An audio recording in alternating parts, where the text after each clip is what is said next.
The year is 1999. While the tennis world tunes into Roland Garros to bear witness as Andre Agassi achieves the career Grand Slam following an unlikely 2-sets-to-love comeback, or celebrate Steffi Graf's 22nd and what proves to be final Grand Slam title victory, the events pose only as a mere distraction to the graphic imagery and broadcasted horrors emanating out of Eastern Europe.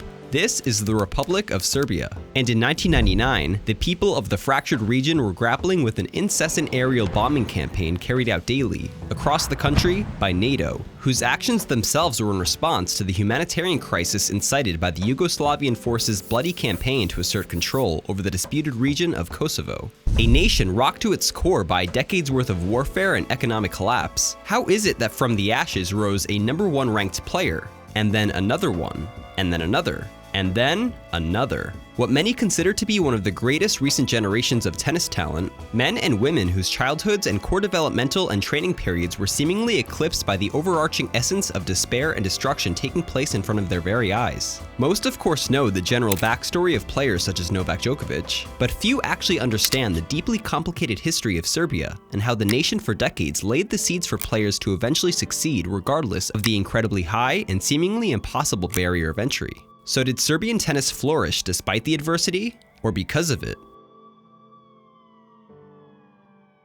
Throughout tennis's open era, there have been numerous short-lived eras of unquestionable dominance showcased by certain countries due to a variety of factors. And by the late 2000s into the early 2010s, many observed that Serbia had begun taking reign over the sport's top ranking spots and title victories, a country far smaller and poorer by comparison to those listed. And as mentioned, Serbia at this point was not even a decade removed from a gruesome war that both figuratively and literally reshaped the country.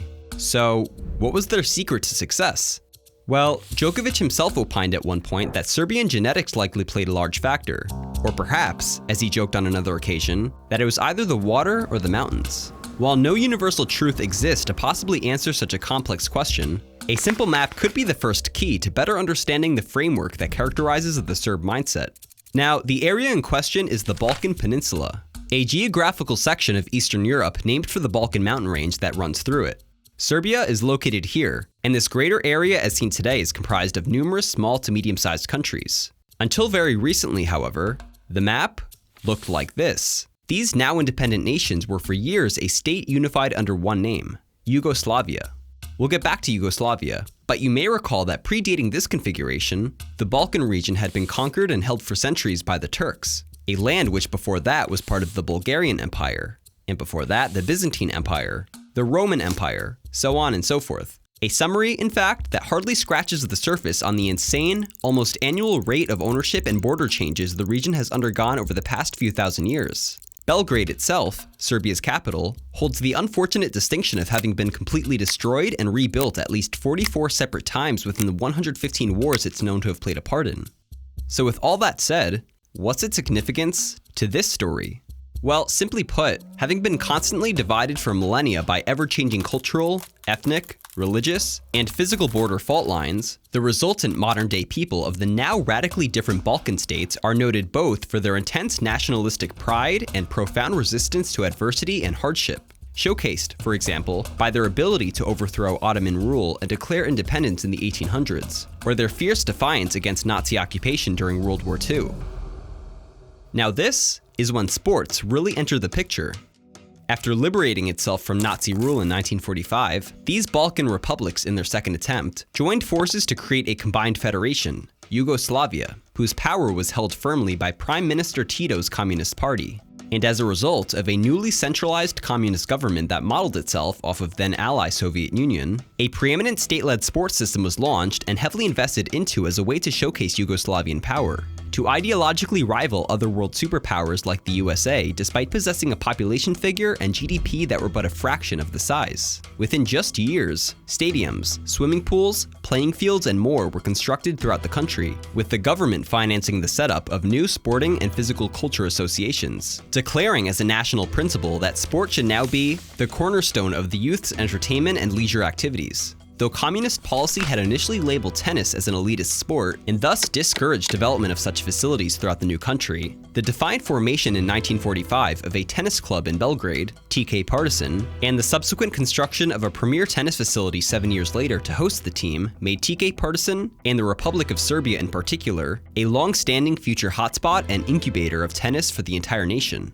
Just as the country began embracing its new sporting identity, however, in 1948 Yugoslavia broke away from the USSR and its Soviet bloc sphere of influence, shedding away its all-encompassing Soviet-style government in favor of a far more relaxed, decentralized one. Instead of weakening the new sports system, though, it supercharged it. Sporting associations, equipped with a communist mindset yet the freedom to now manage themselves, were able to develop, grow, and thrive independently from the political pressure of the central sporting body. And the athletes now had the autonomy to change their status from amateur to professional, allowing them to financially profit from their performances. What resulted from these unique policies was nothing short of a Yugoslav sporting golden age. The national handball, water polo, and basketball teams experienced unprecedented success, winning a multitude of European and international championships and were generally regarded amongst the best in the world, despite the latter sport being relatively unknown to the country before World War II.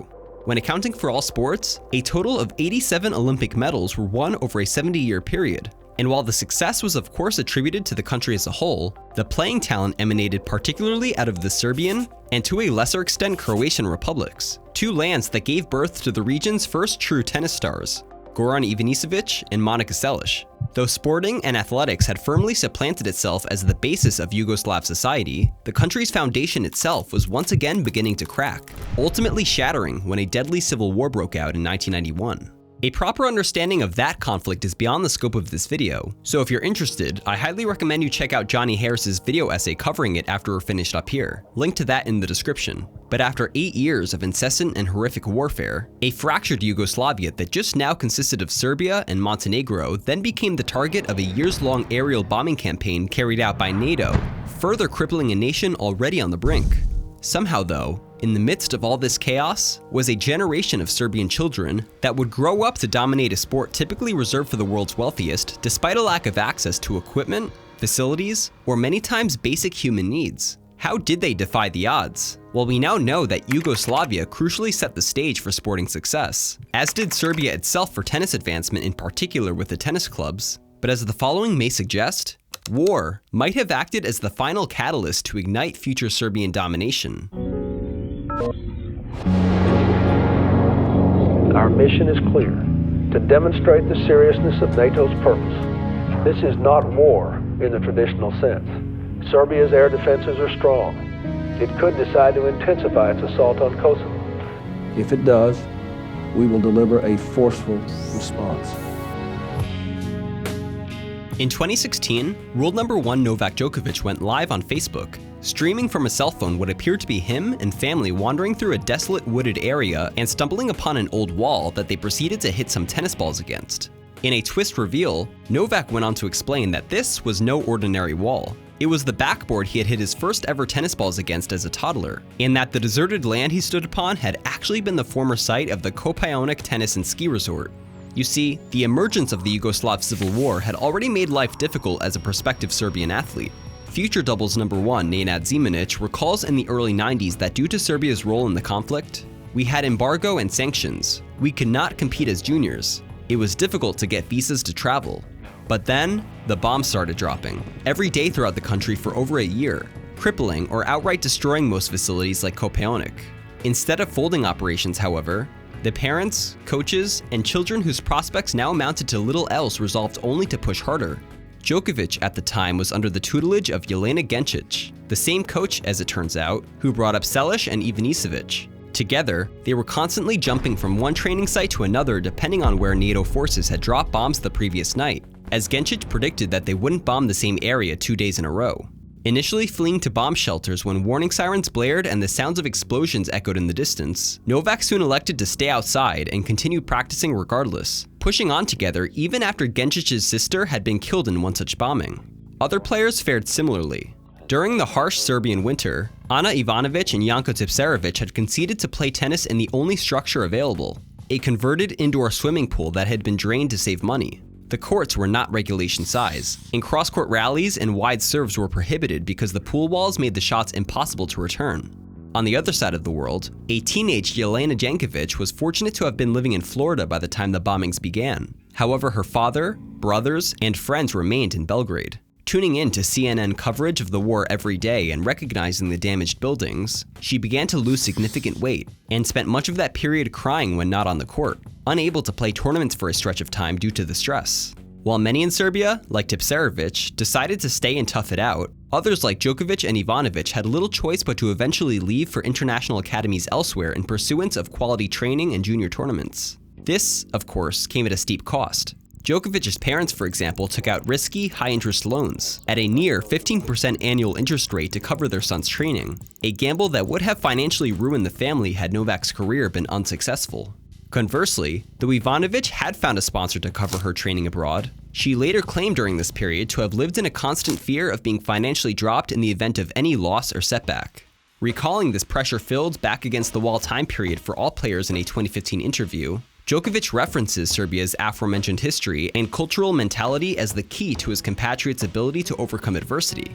You have these psychological factors that have affected many Serbian generations, the tough times and wars and so forth, and we've had to fight for each day. I think that's something that strengthens us mentally. The Serbian language, in fact, possesses a word not present in other languages that specifically defines this mentality: inat. Derived from the Turkish word meaning persistence, it takes on a deeper meaning in Serbian, literally translating to doing something in spite of the consequences. The reckless desire to touch something purely because it comes with a sticker saying "do not touch." The immediate compelling feeling to do something because it's forbidden. For a country that was openly under daily attack in 1999, inat was not to take cover in bomb shelters, but to openly wear shirts with targets emblazoned on the back, to host fun runs in Belgrade that garnered record attendance numbers, and for tennis players, to train in the worst possible conditions with very little resources, yet possessing absolute conviction that they would overcome the odds. And that they did.